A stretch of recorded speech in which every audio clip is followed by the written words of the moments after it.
Fantastic. Thank you all so much for joining us this morning.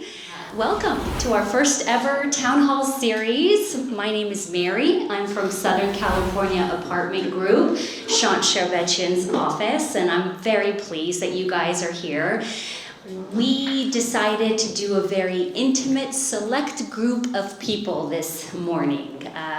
I wanted to keep it very intimate. I wanted us to have a livelier conversation, more of a casual setting, if you will. So in a minute, I'm going to be passing the floor over to you. So you'll be using this as the opportunity to be able to ask any of those burning questions that you have in mind. Now, what really sparked us to put this together? Just recently, back in March, just a couple of months ago, we hosted a town hall. We hosted a Landlords Lunch and Learn.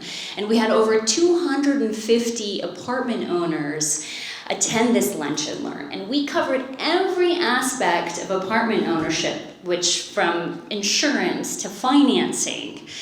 But let me tell you, the part that really was impactful was the last session of that Landlord Lunch and Learn, which was the Q&A session. And I opened it up to the floor to my apartment owners, and I said, all right, guys, I'm just gonna give you about an hour, just go ahead and ask questions that you may have. And lo and behold, I did not realize how many questions my apartment owners had. And it was those individuals who even stayed throughout the entire event that didn't even have a question, but they wanted to sit there and listen to the answers to it. So this is what's happening now with us apartment owners, right? There's a lot of misinformation out there. There's a lot of information out there, let alone the many changes that's happening with laws. What do you do with certain tenants? What should I do in this situation? So that is when I knew, I said, let's bring this back. The hottest person at that Landlord's Lunch and Learn was our landlord attorney, Nadav, which I'm about to introduce to him. He was fabulous, and he was the real MVP of that day. So you're gonna have the chance to be able to ask questions, and he's here for the next couple hours to be able to help you guys out with that. So this is going to be exciting. So don't be shy. I really, encourage you to get up there and ask questions you have. Now, a little bit of housekeeping rules. Inside the booklets that were given to you, there is a question card. Now, if you don't feel like saying the question out loud, not a problem. Go ahead and fill out that question card. I'd be happy to ask the question for you while I'm up here.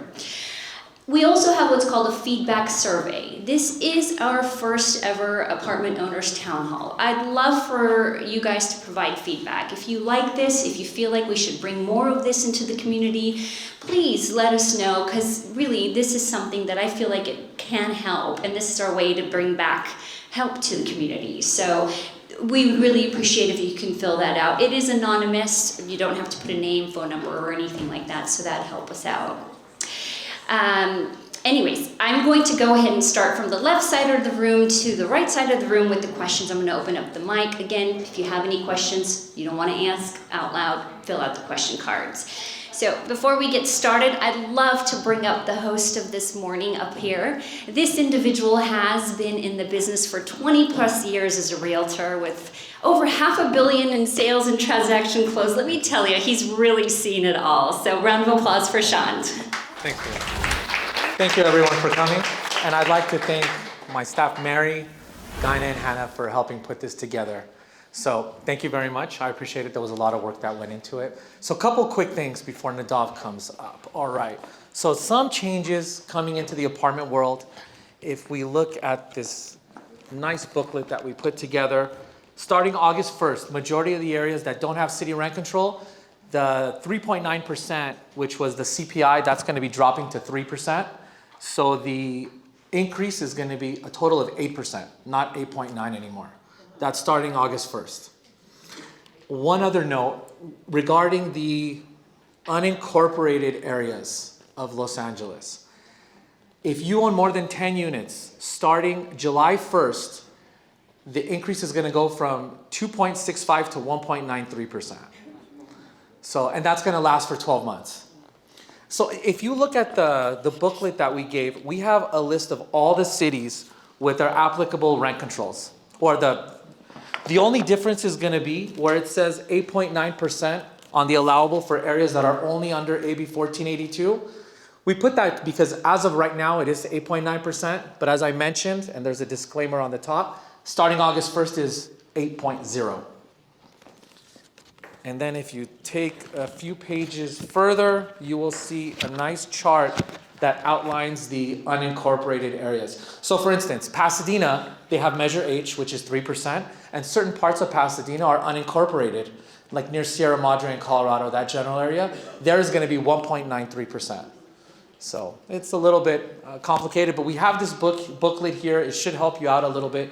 If you have any questions regarding rent control caps, anything like that, please feel free to call us. And we're also trying to get up-to-date numbers on our website. So we get a lot of calls from people saying, how much can I raise my rent?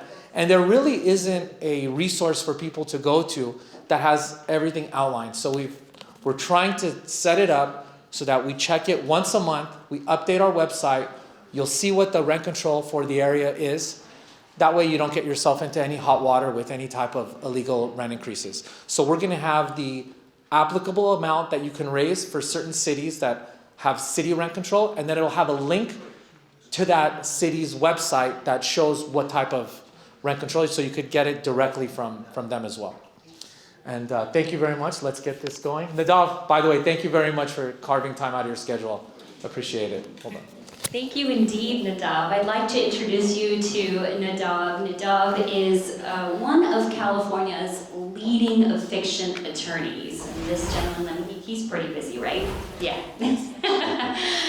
Fantastic, Nadav. I really appreciate your time to come. Now you've got a floor of individuals who have questions for you. Get comfortable, have a seat. You can start off with whatever you want to speak about, and the floor is yours. Thank you. Let me know if I'm too loud. I can probably speak without the microphone, but we'll start with the microphone for now. Yes? Yeah. Okay, so yes, my name is Nadav Zohar. I'm an attorney with Kimball, Tyree, and St. John. It's predominantly an eviction firm that represent landlords. We offer a variety of services for landlords.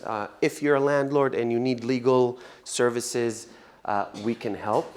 But we started as an eviction firm. Just a few little disclosures. We're here at this very comfortable setting. There's no attorney-client relationship established by this meeting. I am happy to answer general questions and also specific questions if you are dealing with a specific situation. But I would ask that if you are dealing with a specific situation, rather than relying on what I'm saying here today, I'm offering each and every one of you the opportunity to call me after this or email me after this to discuss your specific situation. I just want to make sure that you guys do the right thing. And in this setting, although I can give specific answers, I can't really go into all the details sometimes, so just be mindful of this. Just to feel the room a little bit, by show of hands, do we have any landlords in the room? Any landlords that are stressed? You have stress balls. So if you need one, please take it. Do we have any landlords here that filed an eviction in the last 5 years? Oh boy. Whoever didn't file an eviction in the last 5 years, you must be super landlords. Because if you need our services, there's a problem. And sometimes we get calls from clients that say, I've been a landlord for 25 years. I have 50 units, I have 10 units. I've never needed to file an eviction. That's great. My goal here today is not to solicit services.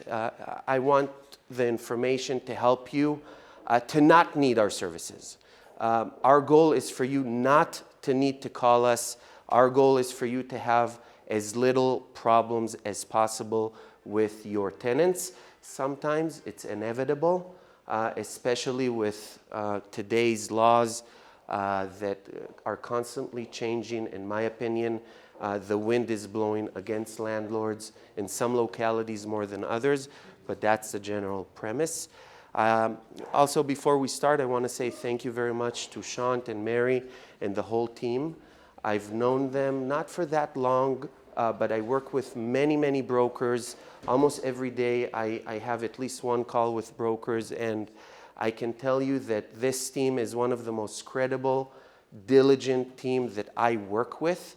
And if I ever needed personally broker services, my first call would be to Shant, Mary, and the team. And I'm not just saying this to be nice. This is my honest opinion. So thank you very much for hosting. And anytime you need me, I'm available to speak to whoever wants to listen. So with that said, does anybody have questions? Yes. Let me go ahead and Oh, okay, go ahead. I'm going to have Closer? a little Okay. bit of logistics. The lighting here is not so flattering on you, so I'm going to Oh. move you over here Okay. to show your good side. And then I'm going to have you, Nadav, also hold the mic up because a lot of people in the back may not hear you. Sure. There you go. Sure. Okay, so I'm going to start from the left side of the room. And feel free, we can, whatever question that you have, if you don't have one right now, I can skip over to the next one. But who's ready here? Hello? Oh, yeah. Who's ready here? Okay. So I understand there is rent control, obviously, per the percentages. But so if I were able to increase the rent from legally $1, but me and the tenant agreed to increase it $2, is that legal between the tenant and I? And they are in agreement above and beyond the rent control? That's a good question. The short answer is no. And the reason why, the rule is that you cannot contract out of rent control or out of certain legal protections. I'll give you an extreme example. Let's say that you have a building that's subject to rent control. Do you like rent control as a landlord? Does anybody here like rent control? No. So if I said yes to your question, that means that you can put in the lease agreement that the parties agree that this tenancy will not be subject to rent control anymore.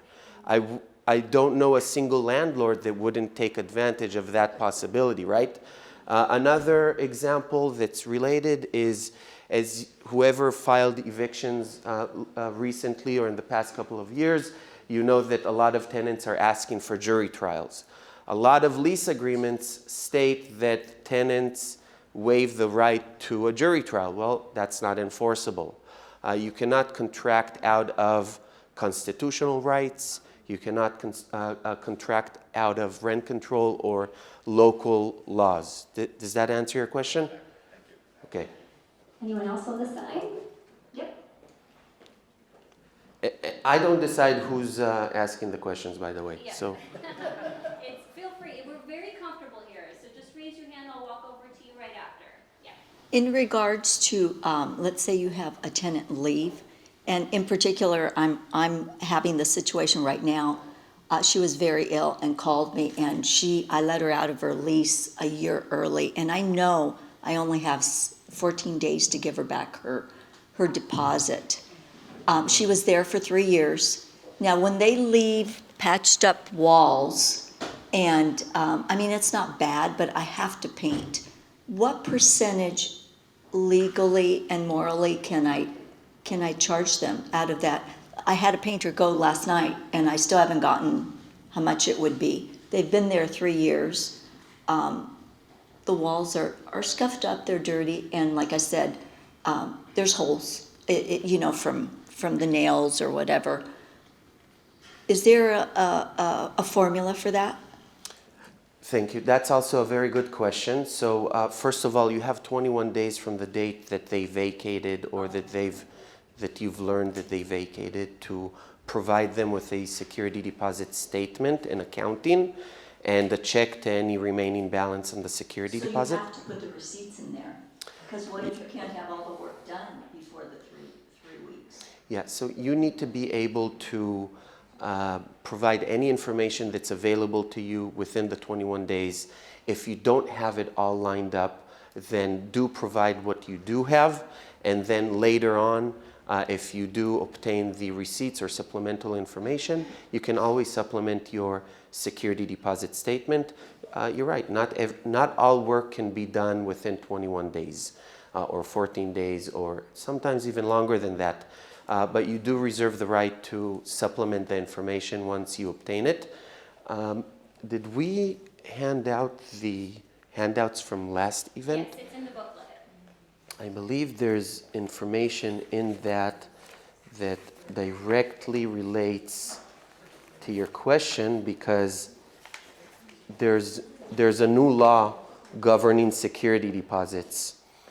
So the civil code about security deposits, it's Civil Code 1950.5. It's maybe one page of a rule, and I recommend that every landlord reads the exact language of the rule. There's a lot of information there that's not very difficult to kind of digest when you read it. But just recently in California, there was AB 2801 that passed and put even more burden on the landlord when it comes to security deposit statements. Specifically, you said that your tenant moved in 3 years ago. So now how this law will apply to you is that you must, first of all, show that you offered the tenant a pre-move-out inspection of the premises, and they may have declined it. If they didn't decline it, then you should have taken photos of conditions in the unit that you expect to deduct or to need to deduct from the security deposit or to charge the tenants. Then after they vacate, when you perform the work, you need to take photos of after the work was performed. When you give your security deposit statement, you need to provide it, pair this new law with the photos of the pre-move-out inspection, photos of after the work, and a detailed description of anything that was done. So for example, you mentioned painting. Don't only say painting, but you're going to say painting in the second bedroom to cover stains that were left on the wall, or patching of whatever it is that you're doing. It needs to be detailed. So I also recommend that you look into AB 2801 concurrently with Civil Code 1950.5. And like I said, if anybody has questions and it's not answered today, then you can call or email me, and I'll try to assist. So let's say, for instance, the painter's not going to say, well, to patch this wall, to paint, he's going to give me a full, let's say $1,500 to paint that apartment, 2 bedrooms and a bath. So yes, I normally do provide pictures, but in all fairness to myself and to the tenant, is there a formula? Let's say they've lived there 3 years. There is no formula. Okay. Unfortunately, it's not 1 + 1 = 2. You need to deduct for repairs or conditions that are a result of beyond normal wear and tear. What is that? We all need to exercise common sense and experience. And also one more thing, I would give the tenant the benefit of the doubt on certain things with security deposits.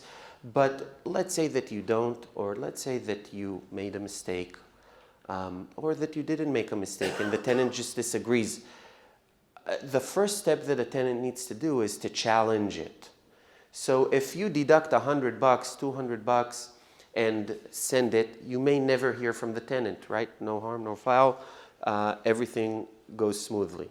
If the tenant doesn't like those deductions, then they can send you something in writing or communicate to you what their position is. And then you can evaluate it on a case-by-case basis to see if their challenge has merit or if you disagree with them.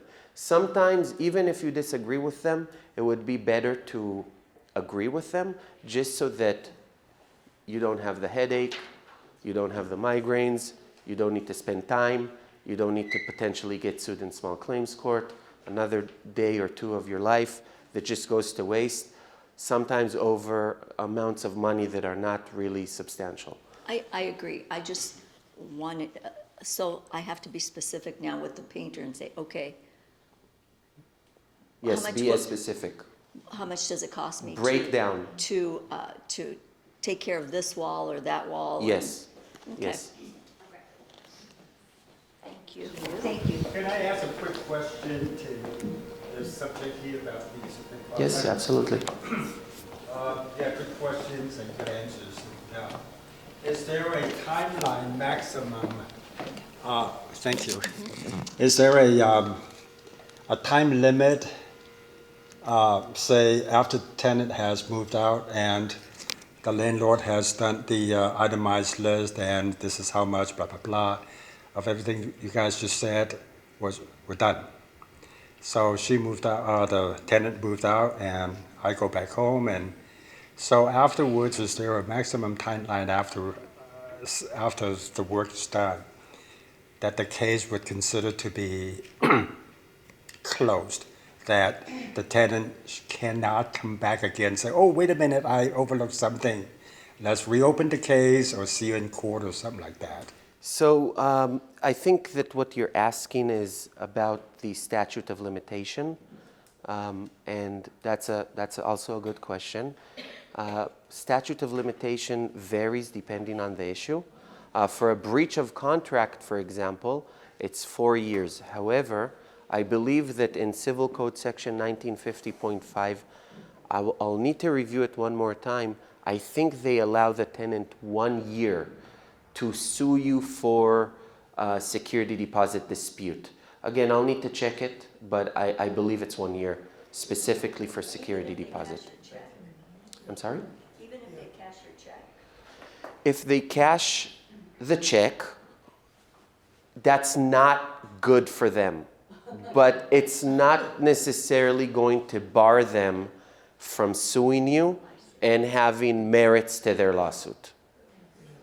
If you a year. Right, and just a good practice with sending checks, in my opinion, it's a good practice, is on the memo line, you can either leave it blank, or you can say security deposit refund, or you can say final settlement of all claims, including relating to the security deposit. And it's not necessarily going to mean that a tenant cannot go back and sue you, but it's not good for them if they deposit that check with that memo line, and it's good for you if you'll be able to show that they've done that. I have two questions. One of them is probably short. You aptly mentioned the difficulty that we're having now because tenants are asking for jury trials.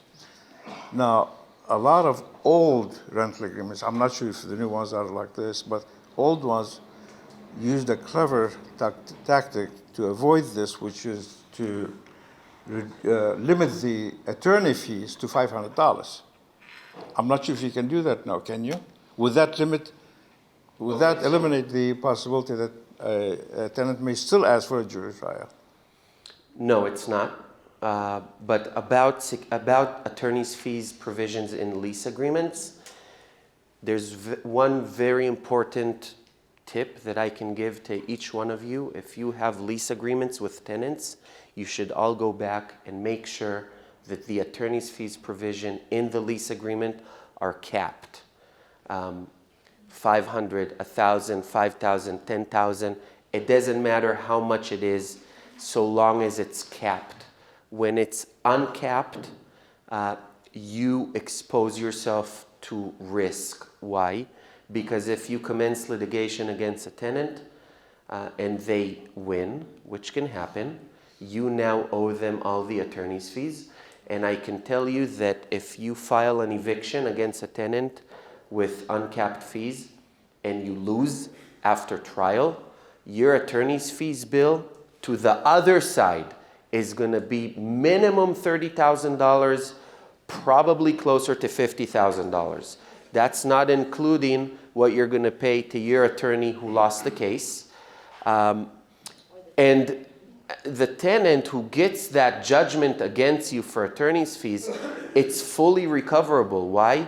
Because you guys are the deep pocket landlords, right? Everyone here is a billionaire in this room, and they can enforce the judgment, and they can collect it, and they can put encumbrances on your property.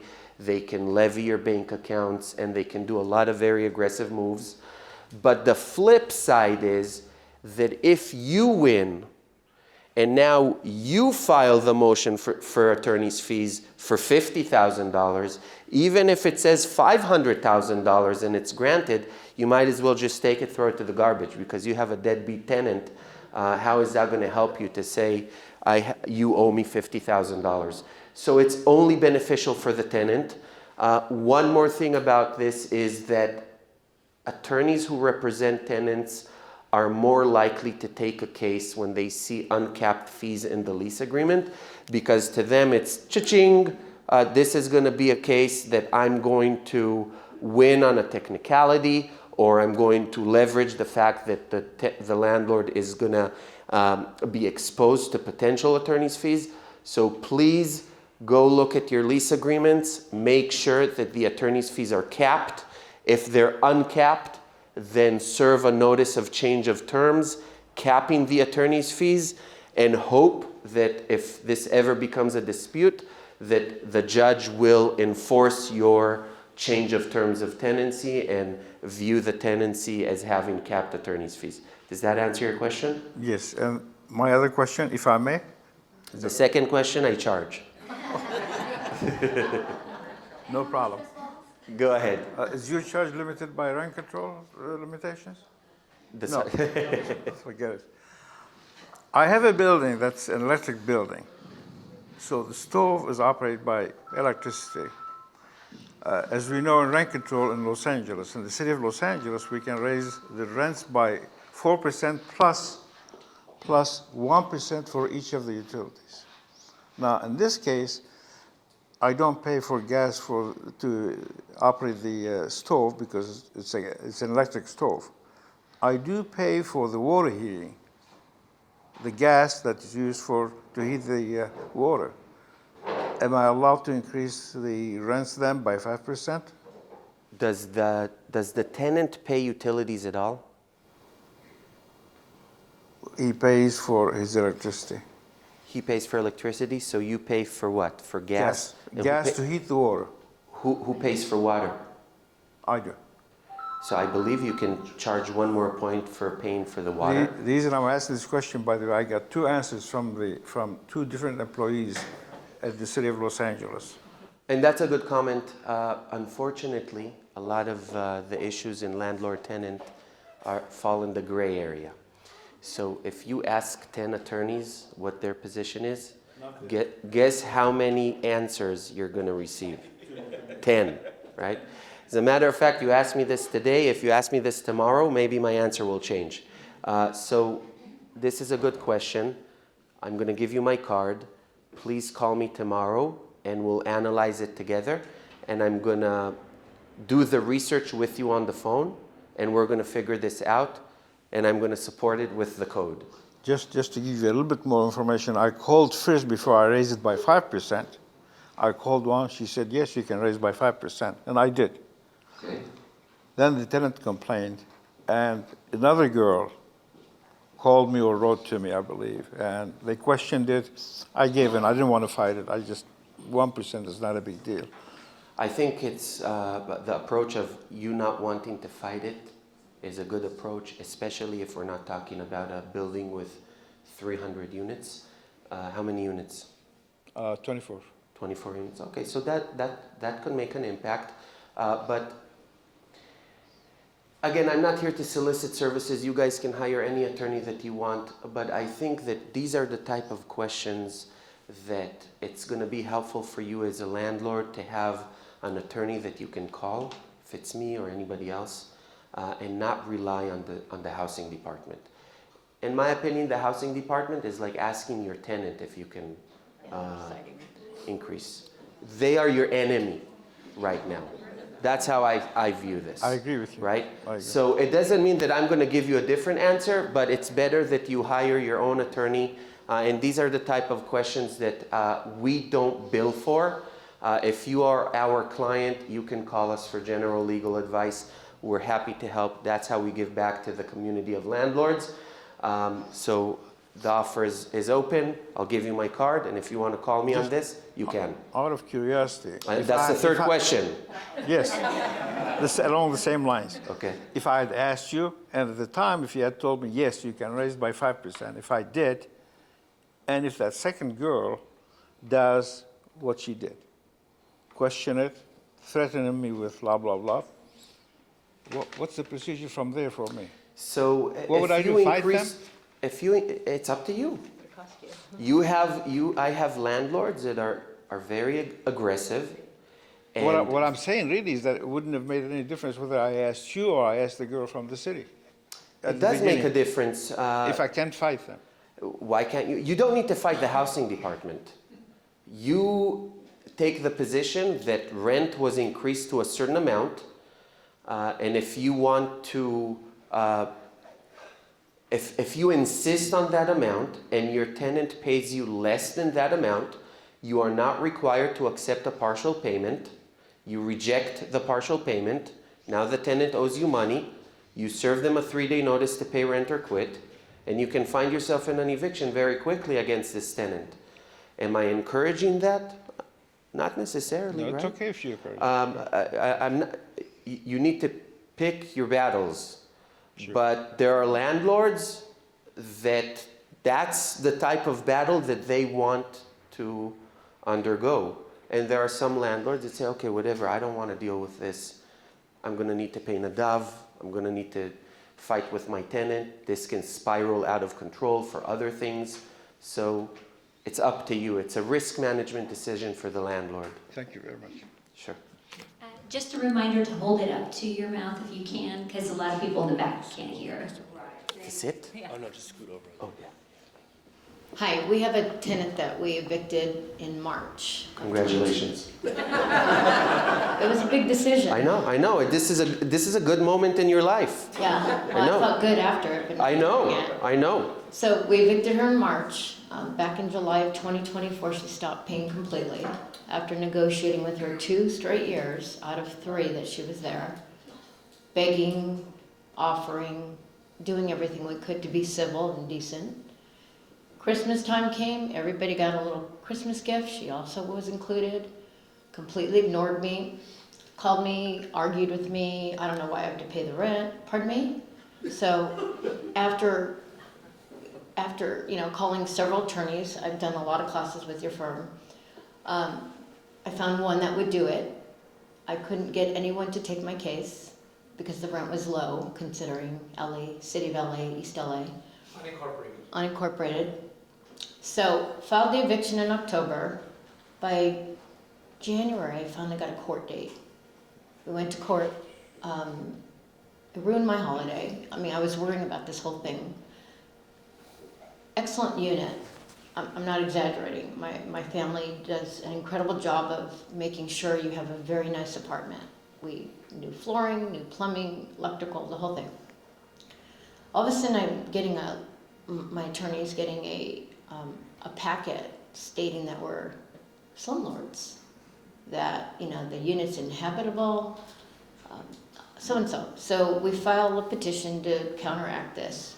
All of a sudden, I'm in court, the County of LA, and before I know it, this tenant is suing me, going threatened jury, which I was a little angry that day when I got to court because I was ready for a good fight. Before I knew it, it was turned on me. Her legal aid attorney negotiated that she could live there 6 more months for free. This is crazy.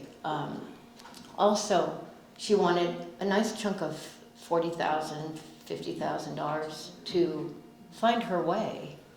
I mean, this is like a story, it's not even real. I'm sitting in court thinking, my parents have worked so hard to build this business of 60 years of owning these units. So I told my attorney, who was a very young person, that I said, I don't want to offend you, but I think I'm a little older than you are. How many cases have you tried here? He was very chummy with legal aid. They were hugging when you walked in. And I'm sitting in the back of the court thinking, wait, do they know each other? I mean, these are horror stories. So he goes back and says, well, she's willing to stay 6 months and she'll waive the $50,000. I said, I'm not giving her 5 cents. I said, we've done nothing wrong. The habitability was thrown out. We never even discussed that because I brought a book of photos because I'm a photographer. I store everything just by bad lessons over the years. So I wound up settling to get her out by the end of February. I wasn't going to give her a penny more. I said, I'll stand here all day. I'll go to jury trial. My attorney's trying to tell me, hey, don't go to jury. It could cost you thousands. I said, I'm already out thousands. My point is that she's going to go to the next person and do this again in the next 3 years because that's the system. We waived her eviction, which is a California thing. I want to confirm that with you, that California seals your record anytime you go into a court with a tenant. Just a minute. Second of all, we waived the back rent of 6 months. When I waived it, that was pretty much my only alternative left. So I was there till 2 o'clock that day because I said, I'll just go to jury trial. My attorney kept saying, oh no, you don't want to go to jury. I said, no, it's worth the try. He said, well, you're going to pay 10 more days of court. Oh, this whole nightmare. Anyway, she left the unit, destroyed it completely. Ended up bringing the animals, the whole thing in, just in the month that she had extra. Can I sue her for back rent? I was told I can't because, which is in the small claims. Can I sue her for $10,000 or did I waive my rights? That's the question. Thank you. Thank you. So you raised a lot of issues. Thank you for sharing not only the specifics of the story, but also how it made you feel. Because believe it or not, sometimes as an eviction attorney, I feel like I'm a psychologist. Clients call me every day and they express their emotions, their frustration, their fear. And it's scary. It's scary. And there's some landlords that don't have deep pockets. There are some landlords that cannot withhold and withstand what the tenants and the tenant attorneys are doing to them. And it is scary and it is frustrating and it is something that can cause you to get sick or angry, God forbid. So thank you for sharing that. Can you sue her? Just fast forwarding to your question, it really depends on what you signed. The answer lies in the stipulated judgment that you signed. If you had a deal with legal aid, then I would bet that you waived your rights to the money, and potentially you waived your rights to sue for vandalism. Maybe not, but you'll need to look at the contract and see exactly what the language says. And that's also a certain question that would be important for you to ask before you enter into the agreement, because you're not asking about something that's not significant to the deal. This is something that's one of the main points. The tenant vacates on a certain date, and in exchange, you either waive your money, the money that is owed, or you reserve it, or you get a money judgment for it. So it's something that, that should be raised before you sign. If you don't have a relationship with that attorney, or if that stipulated judgment, the language is confusing, you're welcome to email it to me and I'll tell you what I think. Also, a few other issues that raised here are as follows. First of all, nowadays, tenants, they have the backing of big law firms, legal aid. I don't want to say more names because it's recorded, but you know who I'm talking about. These are not sole practitioners. that need to close their shop in order to prepare for a jury trial. They have infrastructure, they have staff, they have dozens of attorneys. And I'm saying this because you need to adjust to what your tenant has. And in my opinion, in most scenarios, it's a mistake for a landlord to hire a sole practitioner to do their eviction. Because a sole practitioner, I'm not saying that there are not a lot of qualified ones, but they can only focus on one case at a time, and they can be overpowered and overwhelmed by a big law firm on the other side. Our law firm is the worst case scenario for tenants. Why? Because we are a bigger law firm than all these tenant attorneys combined, and they can't bully us. And when we get to court, we will be ready for a jury trial with an attorney who all they do is jury trials. And all they do is more than not, they win those jury trials against these legal aid attorneys. You're never going to see me hugging with a legal aid attorney. I don't like them on a personal level. I don't like them on a professional level. I don't like them in general, and I want nothing to do with them other than to evict their clients and to make their lives, in terms of the context of the eviction, a living hell. But with that said, evictions, when you pay attorneys, it's expensive. We bill by the hour. And like I said earlier, my goal here is not to solicit services. I want you to never need us. And if you do need an eviction, I want the best case scenario for you, which is a default, less than $2,000. It's not fun to pay it, but it's not the end of the world. When we need to go to a jury trial, you're going to pay us by the hour. You need to have the money. You need to be able to afford it. No one wants to pay $20,000, $30,000, $40,000 to evict a deadbeat tenant for money that is owed to you. So when a settlement is proposed that involves your tenant vacating, you should consider it very carefully, because instead of, let's say you're focused on the waiver of money, 6 months worth of rent. But if you didn't waive that money and you went to trial, you would need to pay your attorney more than 6 months worth of rent, and you could have lost. There's no guarantee of winning. So I'm not saying that this deal is a good deal. I think that 6 months is a long time to let a tenant stay rent-free after they haven't paid for a long time. But waiver of money in exchange for possession with a reasonable time to vacate, sometimes it makes sense. Okay? Great. Before you ask the question, I just want to say I have question cards and pens. If anybody wants, please let me know. I can bring by and give it to you. Okay? Hello. I've heard and been through everything that everyone has said here. The most horrendous thing was I went to court. I said, I want to go to jury trial because I'm crazy. I don't care what it costs me. $100,000, okay. The trick is, and there's no defense against it unless you want to drop $100,000, $50,000, easy. The judge in Pasadena right here said, and they delay, that company that comes in and coaches the tenants, they go around passing out papers and they say, just say you want a jury trial. Okay, fine. I was for the jury trial, I didn't care. You're not going to win because it's just not going to happen. Now I'm going to ask you about cash for keys. I have a tenant that got away with about 80 grand in COVID relief and rent.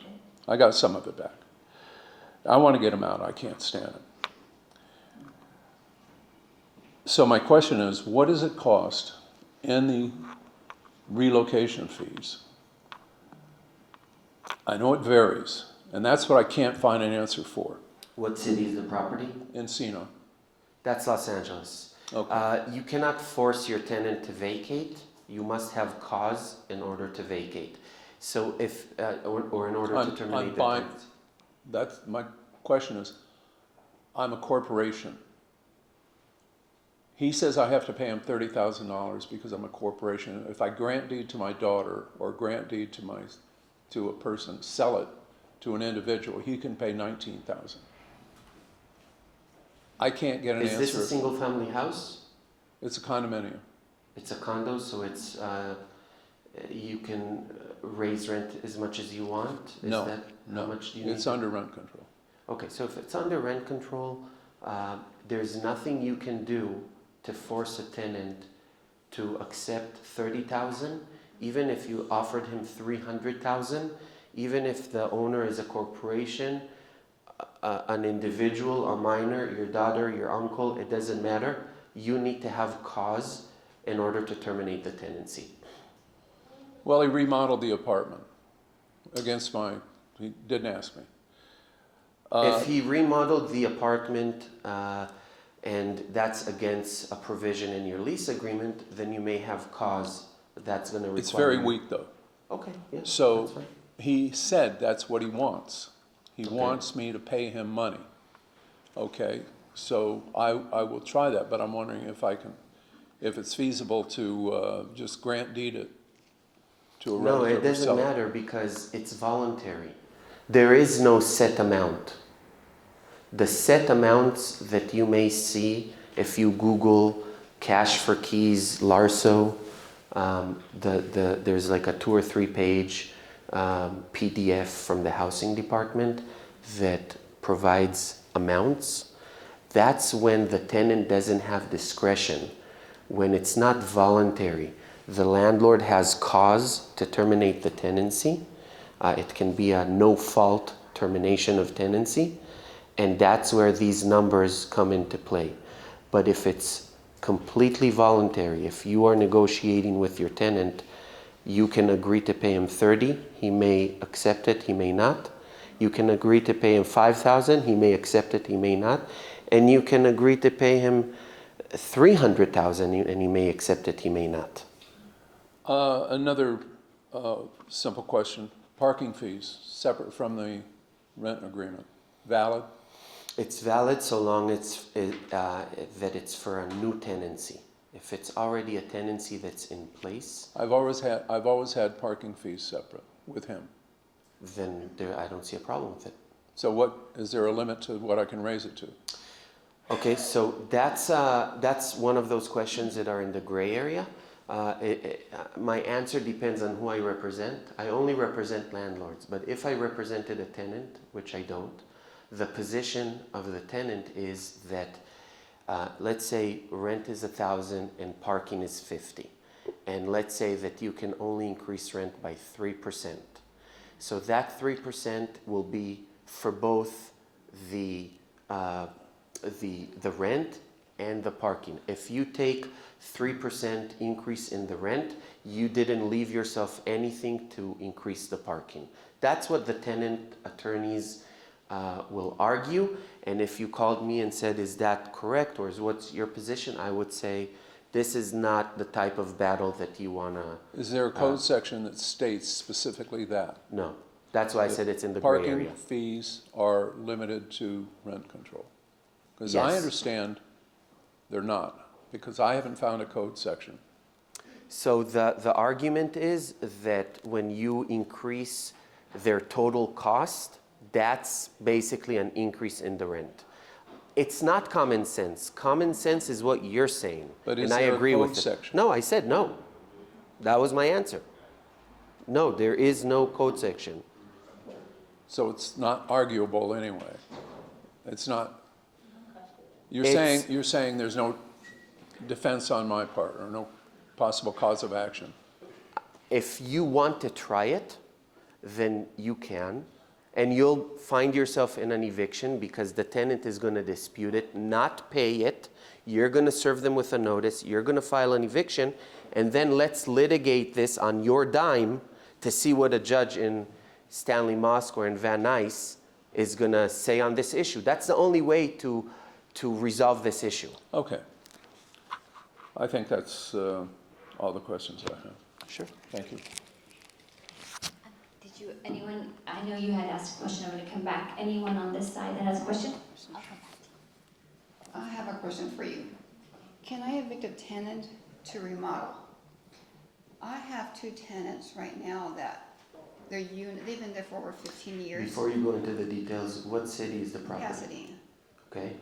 And so they really need to be remodeled, and they tell me, oh no, we're fine, but believe me, they need to.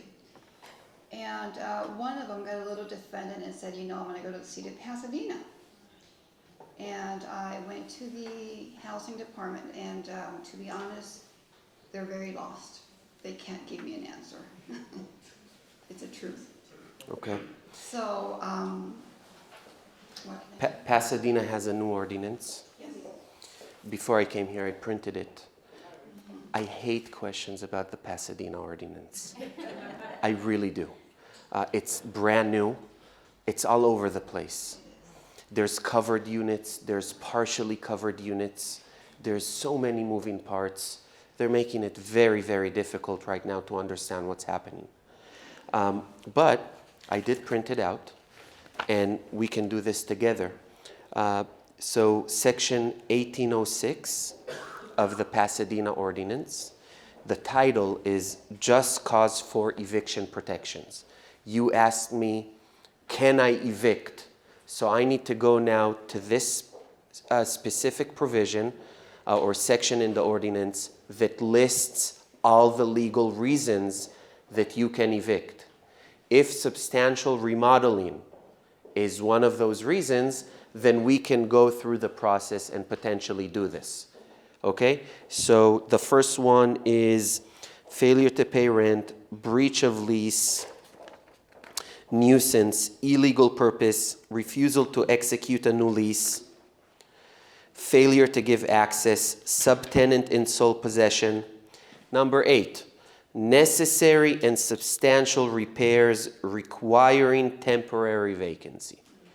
The landlord, after having obtained all necessary permits from the city of Pasadena and having provided written notice to the tenant, seeks in good faith to undertake substantial repairs that are necessary to bring the rental unit into compliance with applicable codes and laws affecting the health and safety of tenants of the building, provided that, then they start giving you A, B, C, D. I'm not going to read all that, but that's the type of scenario that I would recommend reaching out to an attorney, giving them your specific scenario, and this is how you get the answer. And then once you read that, you call the city, hey, section 1806, subsection 8, I think applies to me. Where is the paperwork that I need to fill out? You probably need to fill out a certain declaration to give relocation fees, to put it in escrow, to serve the tenant with a notice, and to go through a serious undertaking. Okay? Thank you. No problem. And we had a quick audience question while we're on Pasadena. Who here has apartment buildings in Pasadena? And who here has registered for the Pasadena Rent Stabilization Department? Okay, fantastic. So this individual who filled out this question card, if you need help with that, we can certainly help you in the office. So reach out to us directly. The contact information is found in the booklet. Question over here on the side? Yes.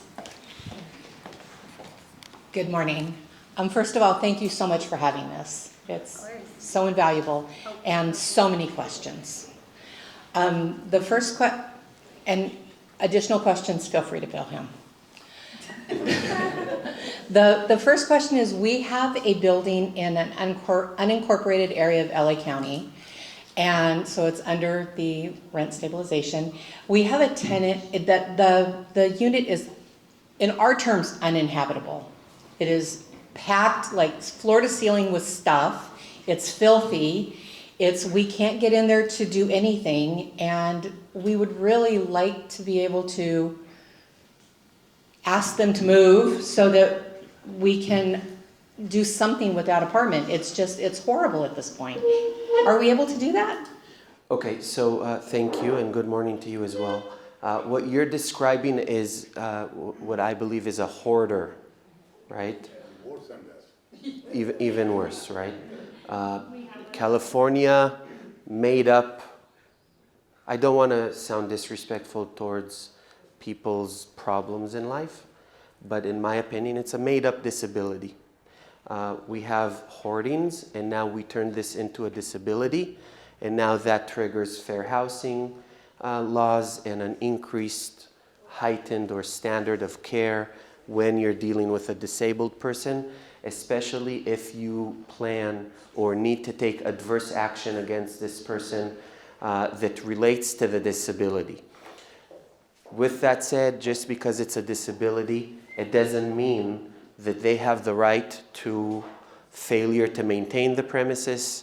I don't know if this is a multifamily, but it can affect other units as well.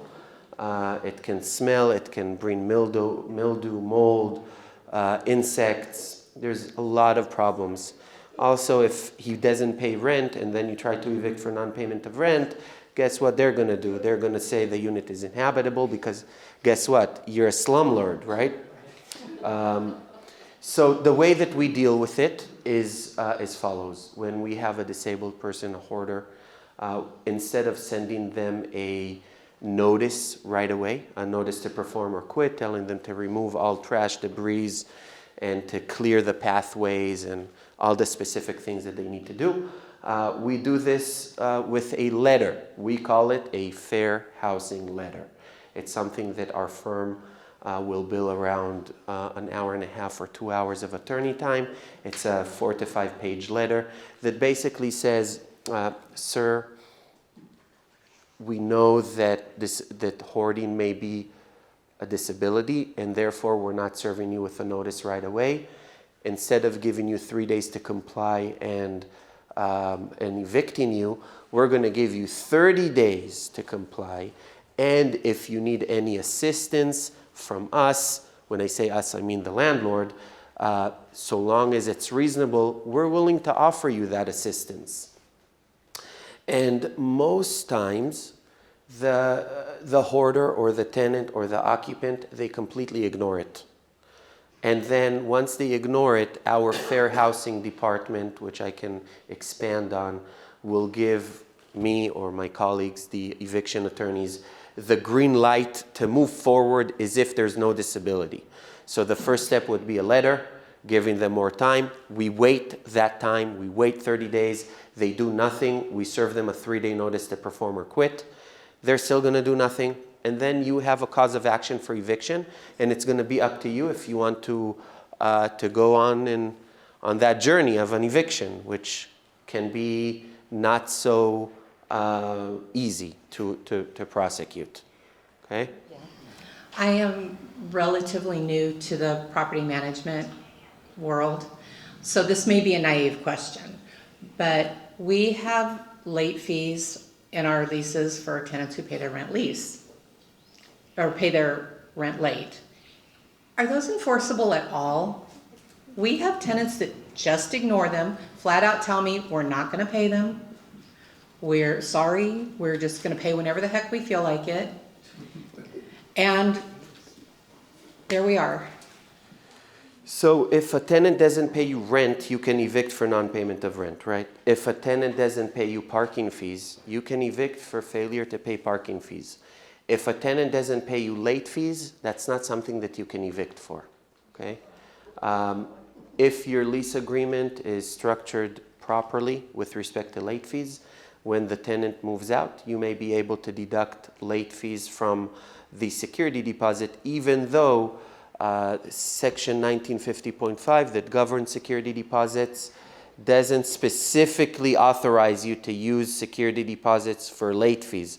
It's one of those gray areas where landlords who do deduct it, it's a risk management whether or not the tenant is going to challenge it. So is it enforceable? It's not easily enforceable, and it's definitely not enforceable in the sense of an eviction, which is the only leverage you have over a tenant. I think we have no leverage over tenants, but Here you that's go. what I'm learning. Here you go. Can you issue a 3-day notice to pay or quit after the 3rd of the month if they keep paying late? Absolutely. Yeah. Yes, absolutely. If they pay late, then you don't need to wait for them to pay. You can enforce the provision in your lease that says that rent is due on the 1st and serve them a notice on the 2nd. That would stop them paying late, hopefully. Here, No, real quick. What if you had one of those programs like Appfolio, Buildrium, one of those type of software. softwares where the tenant pays. So after the 5th, when the late payment starts, they can only pay it with the late fee or they can't make the payment. Can you do that? If you're gonna try to evict for that month rent, and they'll be able to show proof that they had the funds and attempted to pay the funds, but the funds were rejected because of a late fee. If this is a jury trial, you need 9 out of 12 jurors to vote yes for the landlord. I don't think that's going to be a good fact for the landlord, that the tenant is able to show that they've attempted to pay timely or within the 3-day period, and only because of late fees they didn't pay. I don't think that's a good fact for the landlord. Are you shocked from that answer? No, it's a lot of the people, they get onto that software because they're able to kind of get past this tape of, in other words, they have to make the payment. If they want to make it, it has to incorporate that late fee. Or else when they try to make it, You can make the payment and online and your ledger will see. You'll have a no, some of the software though, like the one we have, it doesn't allow you to. No, it'll take partial payment. Yeah. It always does? Yes. Oh, I thought it does, like on Appfolio it doesn't. No, it'll just keep racking up the balance. Yeah. Oh, never mind. And another issue with these portals is how you apply the payment that was made. So if you have parking fee, late fee, and rent, and the tenant paid an amount that may not cover all of it, what does that amount cover? That's another issue that we see. Sir. Just hold it up to your mouth. Yeah. Okay. I have 2.5 questions, all related to marijuana. I think I have a pretty good understanding between the federal law and the state law about the marijuana.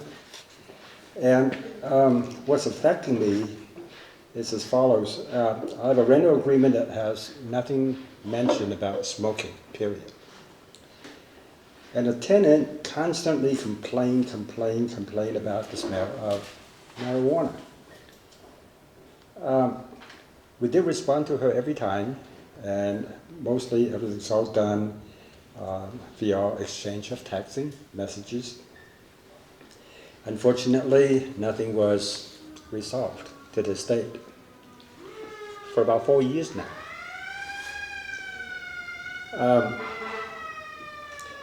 We advised the tenant to call the police, notify the tenant's caseworker at Section 8.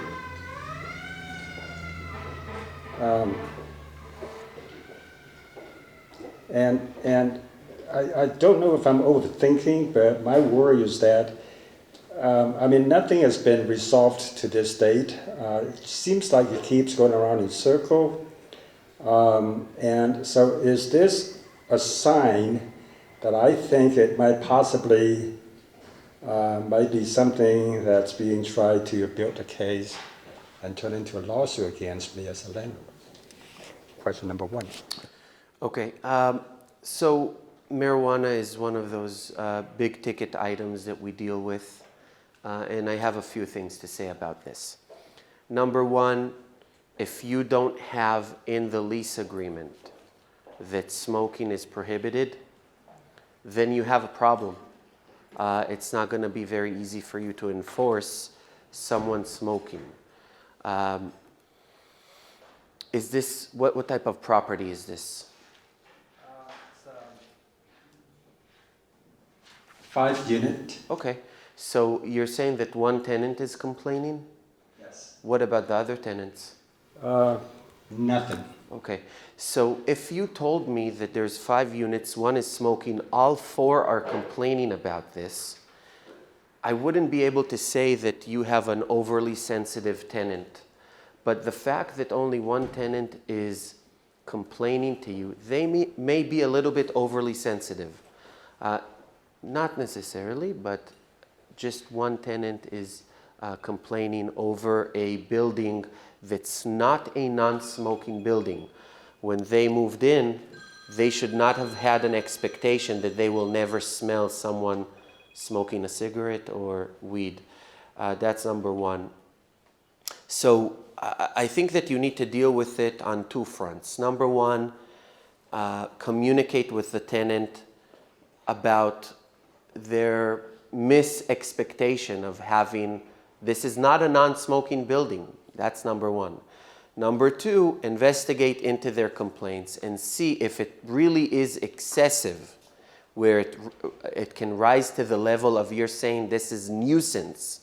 We had a case where a tenant was intentionally, it was not a non-smoking building. You were allowed to smoke. And it wasn't weed, it was cigarettes. But they were intentionally smoking cigarettes next to the vent of the AC, where in a multi-unit apartment complex, it's all connected. How were we able to know that? When our landlord went and inspected the unit, they saw ashes of the cigarette on like the hole of the vent. How did that get there, right? So we have a nuisance case. It's not about the smoking. You're not allowed to be a nuisance. So when it comes to smoking, if you don't have that as a provision in your lease agreement, you want to see if you can make a nuisance case out of it. Sometimes you can, sometimes you cannot. If you cannot, then you just need to try and de-escalate the situation to the extent possible. But sometimes you can't de-escalate, and the tenant will need to either agree to continue to live there or move out. And if they want to sue, what can you do? I mean, you don't have superpowers to just make a problem disappear. I know, it's frustrating. The second question is, in Monterey Park, can a landlord legally revise the rental agreement for a mandatory, completely smoke-free? And do all tenants have to agree and to sign the revision? And if so, what are the best ways to reinforce a smoke-free regulation going forward? Okay. Is Monterey Park its own city? Yeah, it's incorporated. It's incorporated? I have here a cheat sheet that I use because I'm an eviction attorney in LA County, but the county is built out of so many different localities. So my cheat sheet here is a link and a summary for every city that has their own ordinance. I don't see that Monterey Park, it's not on my cheat sheet, so unless I missed it, they probably don't have their own ordinance. If they don't have their own ordinance, that means that if it's a multi-unit apartment complex, more than 15 years old, it defaults to state law AB 1482. And AB 1482 basically states that unilateral changes of terms of tenancy, with the exception to non-material changes or rent increases, are not allowed. So it's going to be hard for you to change the terms of the tenancy to prohibit smoking unless you can have the tenant sign off on the change. Then it's no longer a unilateral change of terms, it's a bilateral change of terms, and then that can be enforced. Oh boy. Shant, do you know if Monterey Park has its own ordinance? It's AB 1482. AB 14, okay. Well, okay, so Now it's your last half question, right? Let's see what you got. well, I think you've sort of answered that question, but let me answer it anyways. It's, as far as I'm concerned, it's an ugly question. Now, about this tenant, it's a problematic tenant. Okay. So, what if the tenant continues to complain about smelling marijuana? Just to complain, okay. Really, for an ultimate reason, using the landlord to evict another tenant because they don't get along from day one for years. Okay, so I call this the fatigue method. You want to tire down your tenant. So the tenant keeps on complaining about the same thing, right? You're not going to needing to respond every time they complain about the same thing, where you did your due diligence, you investigated, there's nothing you can do about it. So what I would do is send them your written position, whatever that may be, and if you send it on Monday, and then on Tuesday they complain again, you're going to formulate an automatic response to that. And you're going to say, "Dear tenant, thank you for your email. Our position has not changed. Refer back to my previous communication. Thank you very much. We appreciate your tenancy. Landlord." Send it. A day later, they'll complain again. Copy paste that until they stop complaining. That's the fatigue method. You tire them down. You try to de-escalate. Sometimes that happens. Sometimes that works. Sometimes it doesn't. You can't. You're a service provider. You're going to have annoying tenants. These are customers. There's no law against being annoying. There's no law against being obnoxious. If you don't want to deal with it, then either don't be a landlord or hire a property management company that will be the middleman between you and all this nonsense. Okay? Thank you. Thank you. Of course, I've got one question in the back and then I have a question card. Going back to the 1% for water and trash, I have a fourplex here in Pasadena. Would that apply also in Pasadena to try to get a 1%? Or I think you mentioned that. I don't know. No, what we were discussing is in LA City rent control. In Pasadena, Shant, do you know the rule? You can't. And I have the ordinance here. It will be here spelled out, but I don't know it by heart. This question is from one of our guests. They're waiting on a lockout date, and it will take about 2 months. When can I return the security deposit?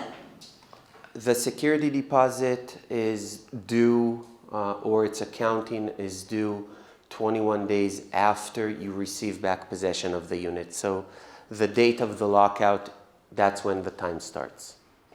I've got one question here in the front. Oh, thank you.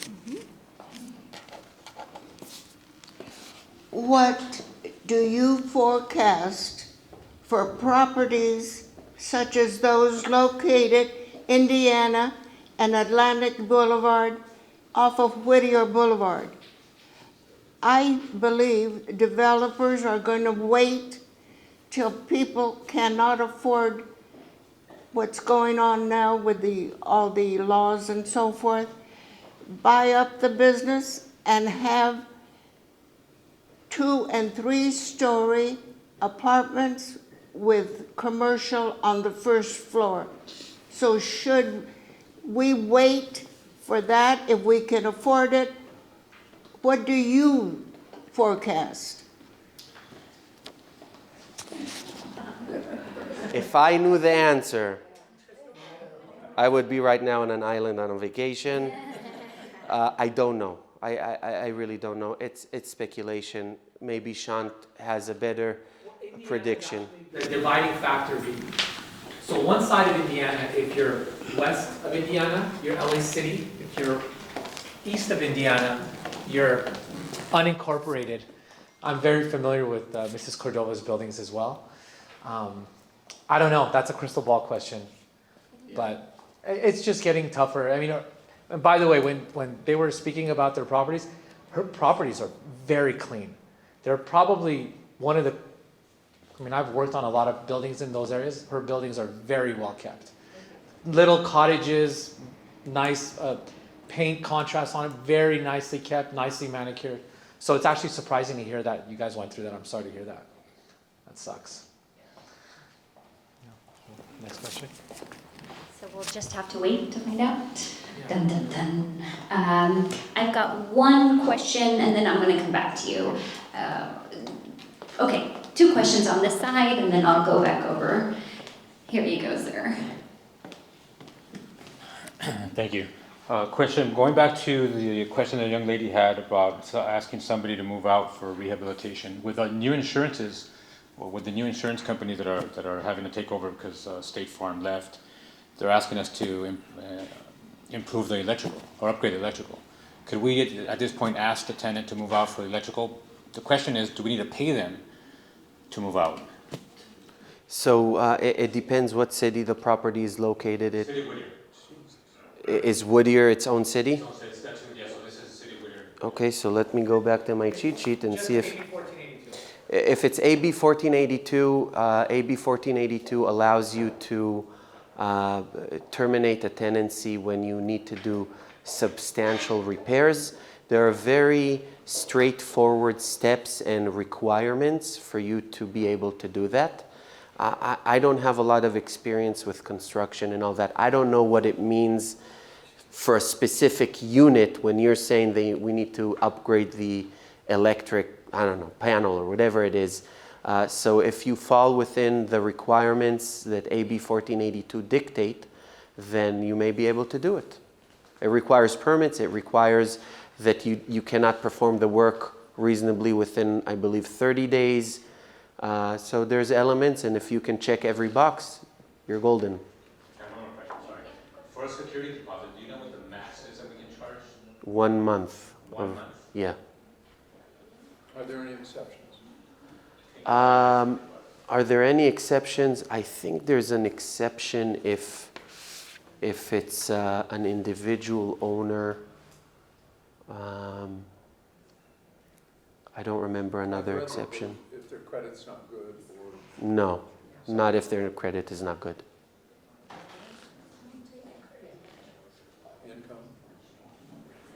Then there would be no exception. A lot of tenants don't have good credit. A lot of tenants don't have enough income. They changed the law because of that.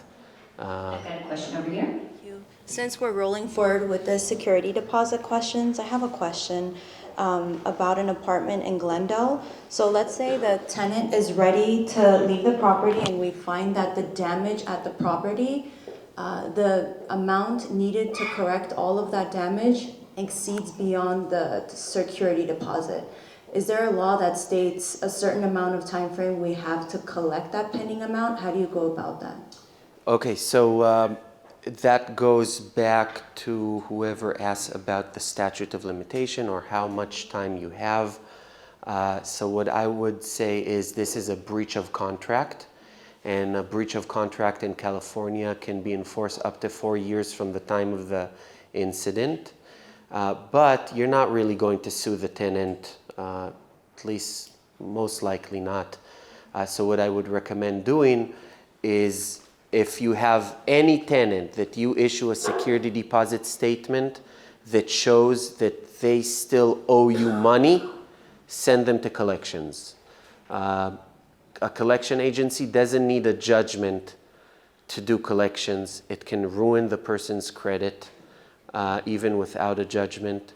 Our firm has a collection agency within the firm where a lot of our landlords, after an eviction or when a tenant vacates, they submit to us their security deposit statement. If we have a judgment, we do a judgment collection. And if we don't have a judgment, we do non-judgment collections. It doesn't cost you anything if we don't recover any money, but it can definitely ruin their credit. It can definitely bring them back to the negotiation table to settle their debt, and the collection agency usually charges 50% of anything recovered. Thank you so much. Sure. I've got a question card. Me and these microphones just not mixing today. This is from one of our guests. A dog barking next door nonstop, very loud. I've got tenants complaining. What are my options? Okay, so this is a nuisance case. If you have evidence, recordings, written complaints from other residents, this is a nuisance. No one should be expected to be okay with living next to a next door neighbor of someone who has a dog that barks all day long. California puts another wrinkle to it, because I can have a huge 250-pound Great Dane who barks. I get a complaint from my landlord, and all of a sudden this is an emotional support dog living in a one-bedroom unit, right? And at least Great Danes are not, by default, they're not aggressive. They could be, but we get cases where they bring very aggressive dogs to the complex, and it's not good. So if the dog is not an emotional support dog, it's a pretty straightforward case. You send the tenant notice to cure or quit. You say, on this date and this date and this date, we received complaints from residents complaining that your dog is left in the house barking during the day. It's interfering with the quiet enjoyment. Within 3 days, you must cause your dog to stop being a nuisance. And if they don't stop, you have a cause of action for eviction. If it's an emotional support animal, so again, it goes to disability. It's very similar to how we deal with hoarders. Instead of the first step being a notice, we will send a fair housing letter, basically saying, oh, we know this is a potential disability, but nonetheless, you cannot harbor a nuisance. You have extended time to comply, and if you don't comply, we reserve the right to escalate it to a formal notice. And then I hope they comply, but if they don't, unfortunately, you need to serve a formal notice and evict. Okay. How much is a pet deposit? How much can I charge? Does anybody know the answer to that? $500? I think it varies, yeah. It doesn't vary. Oh. Correct. So 1 month rent, you got it. Emotional support animals are exempt. That's what I heard. We all hear a lot of things. I don't know what it means, emotional support are exempt. You cannot demand more than 1 month of a security deposit, and it doesn't matter how you characterize it, if it's a security deposit for the unit, if it's a pet deposit, if it's a parking deposit, is it a good-looking deposit, it doesn't matter. So long as it's only 1 month of rent, you're good. If it's above it, you're not in compliance with the law. Did we charge $25 for the dog? So is that equivalent to $25 on top of the security deposit? No, not if you already asked for 1 month worth of rent. 1 month is 3,000. Okay, dog, one dog, $25. Can we ask for $3,000, $25 for No. No. Only 3,000. Only 3,000. Yes. Parking. Only one deposit. That's it. I thought you were saying in addition to that, you can ask for... No. And the parking, no. No. On that note, can I prohibit tenants with pets? You are allowed to prohibit pets, but all the tenant needs to do is go online, pay $40, print out something that says this is an emotional support, and then if you deny it, you'll be sued for violation of fair housing. You'll need our services, we'll bill you by the hour, and everybody's going to be happy. Now that it's an emotional support animal, what proof can I ask from them? Give me this form, that form. What proof can I ask?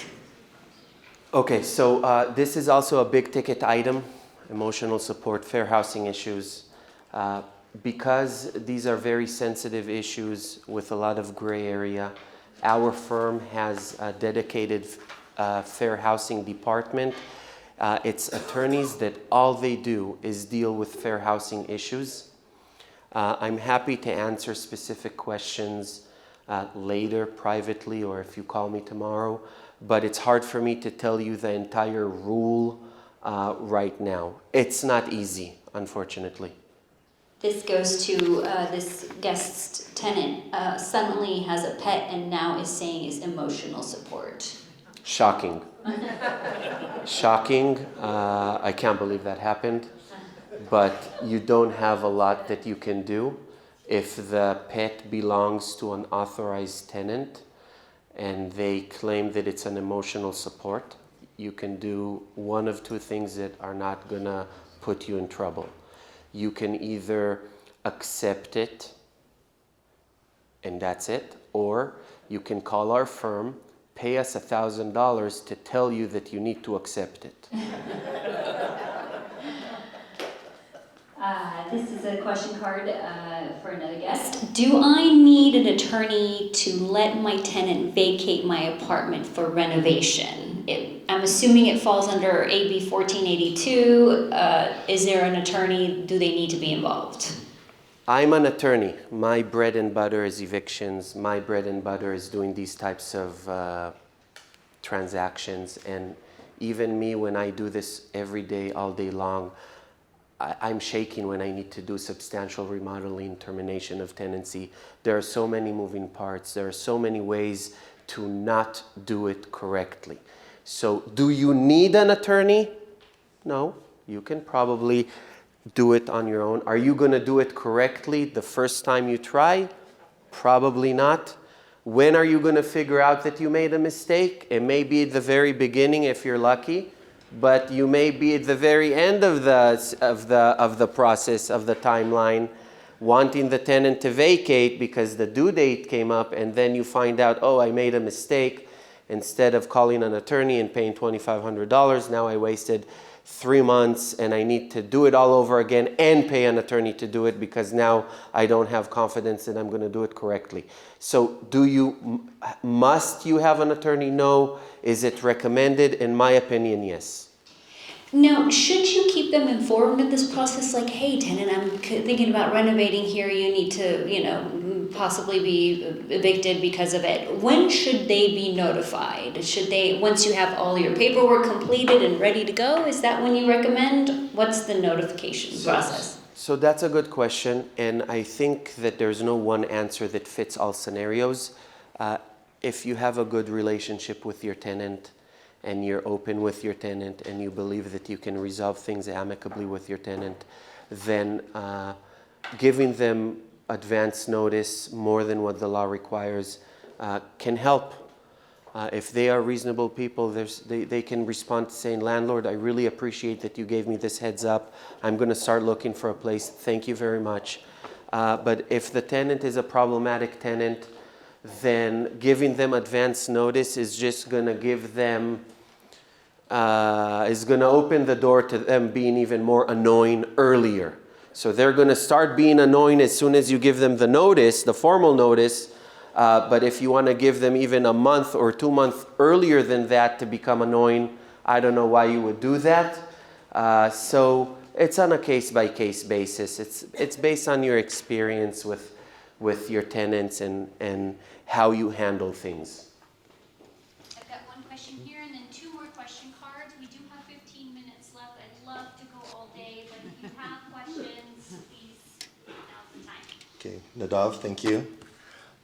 So I have 2 questions, real quick questions. First one is, do all the tenants within the same building or same LLC, do they all need the same lease?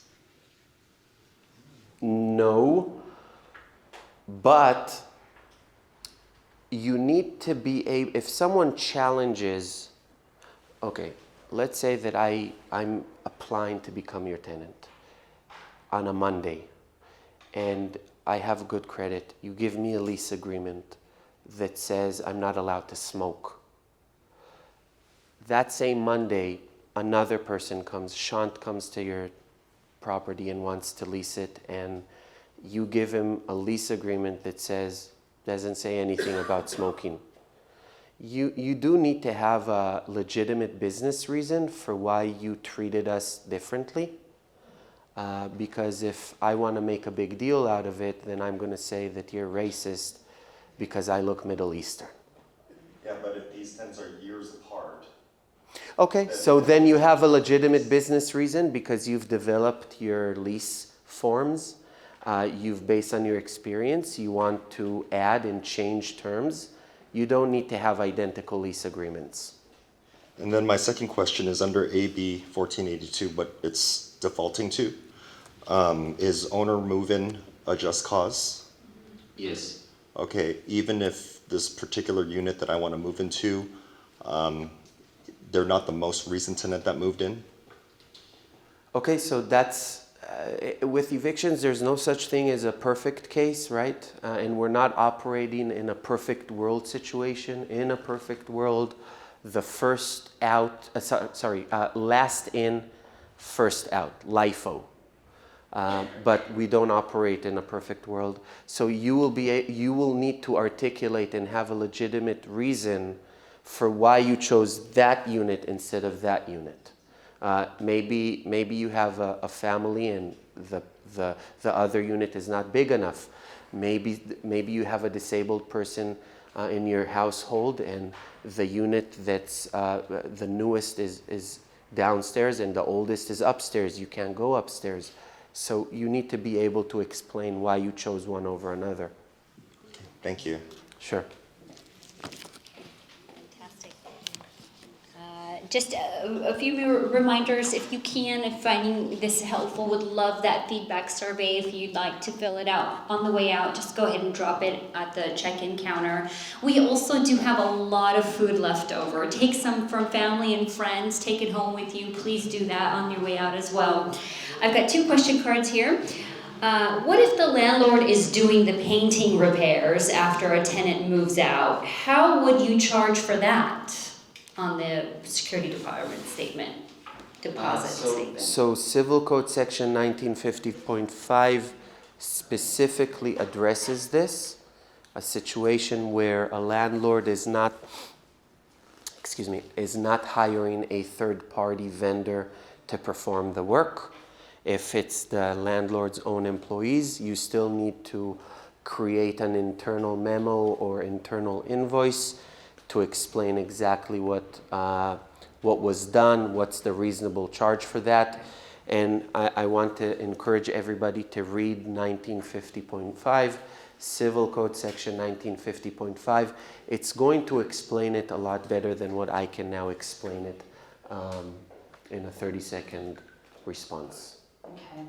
In Pasadena Unincorporated, the rent increase is limited now to 2.56%. If the rent includes utilities, which is water and electric, can we increase separately for the utilities? Who thinks they know the answer to this? Shant. Correct. You cannot. Unincorporated has sharp teeth. Yes, they do. You cannot. I don't think any rent control, if it's incorporated or not, once you lumped in the utilities into rent, you can't now separate it and start increasing one over the other. What is the appropriate amount to charge for late fees? Do I charge the same amount for a person who's been a week late and a different amount for a person who's been 2 weeks late? Okay, so late fees in a proper lease agreement, you're going to have more than just a line saying late fees, $50.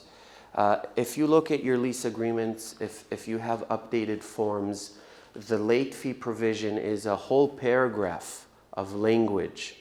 And the bottom line is you need to be able to explain why it's $50 as opposed to $200. It's very difficult to calculate. It's called liquidated damages. And that's a whole nother legal term that we're not going to get into. But if you use the templates that are readily available with any apartment association, and you don't charge something that's so unreasonable, you should be fine. How exactly to calculate it, it's very difficult, but $50 to $100 is what I see, and you don't need to charge less if it's late by 5 days compared to if it's late by 10 days. If it's late and you have it in the lease agreement, you should be fine. Okay. Any other questions? What about language in contracts? Can you also, our lease agreements are in English. We've been advised that we should do multiple languages if we have an occupant that has a different language than the contract. Is that required? I don't want to say no completely, because there may be jurisdictions that it may be required. I think that it's so burdensome on a landlord that I just don't know how this can be required. And also, if you have a lease in a different language, then all of your notices need to be in a different language. You turn into the business of translation, and it's just, I don't know how you can handle something like that, especially in LA County, which attracts people from all over the world. It's not like, oh, if you have it in Spanish, then you're good. No, you need it in Arabic, you need it in Spanish, you need it in Farsi, you need it in Armenian, in Korean, in Mandarin, in Japanese, and 200 different languages. So I just don't know how they can put a law there that says you must give it to them in their first language. If you want to email me about this, I can ask some of my colleagues if they have any rule on point, just to make sure. Thank you. Sure. Any questions? Any other questions? We've got some time. You've got one? Okay. Our property is located in Covina, Unincorporated. As far as the rent increase, because we have renewals coming, I know it's effective for August 1st, you said, but if we get them to sign before August and it's effective August, would we still? July 1st. July 1st. Okay, so if we get them to sign before July 1st, effective July 1st. So you're going to give less than 30 days? Pretty much. That goes to the very first question. I don't remember who asked, but you cannot contract away from. But even if they sign for, So, let's just say they sign for August 1st. Okay. But For August 1st? Yeah, but we send it before July 1st. Then you gave more than 30 days. Okay, and there would still be like. Why wouldn't it be okay? Yeah, you gave more than 30 days. You even had them sign off on it, which is not required. Then yeah, you've complied with the code. I think the question is, if it resets, if the new increase takes effect after July 1st, and you give the increase, let's just say 2 weeks prior to that, in June, giving the increase 2 weeks prior to that, but it takes effect after July 1st. Yes, yes. I wouldn't do that. Right, so the new increase has to take effect prior to July 1st? No, the new increase needs to take effect no earlier than 30 days from the time that you serve a notice of rent increase. But I think the question is, if it's past that date, so let's just say that unincorporated is after July 1st. So the rent increase can take effect after the first of the month. I just got a question from a client yesterday where they just purchased a building, it's AB 1482, and they want to quickly increase rent now to take advantage of the 8.9% as opposed to the 8%. That means that it's going to land in the middle of July. They asked me, can we do this? Technically, you can. You can have a rent increase take effect in the middle of the month, but Is it worth it? I don't know if it's worth it because it's going to be a messy ledger, a messy calculation. It's going to confuse the tenant. And I believe in safeguarding the ledger as much as possible. Anything that you do that you try to play with the dates, you're just putting some uncertainty on the ledger. And I don't know if it's worth it or not, but you can do it. Okay, and then follow-up question. You said the statute of limitations is 4 years. Is that only for breached or non-breached? It's for written breach of written agreements. Yes, sir. Are you implying that you can make a rent increase effective other than on the date the rent is due? Yes. You can? Mm-hmm. Rent is due on the 1st of my case. I could say July 15th. Yeah. I have time to make that. Yeah. Okay, thank you. But I don't recommend doing that. Sorry. Thank you. All right, team, well, that about wraps up our town hall. I hope you found this very informative. Thank you, Nadav, so much for your time. Thank you, Shant, for going and putting this lovely thing together. Inside your booklets is our contact information. We are readily available. Feel free to shoot us an email, send us a text, give us a call. We'd be happy to help. But again, thank you so much. Please grab some food on your way out. Take that home with you. Share it with some family and friends at the house. There's a lot left over. But thank you so much. I appreciate it. Cheers. Have a wonderful day. Thank you, everybody.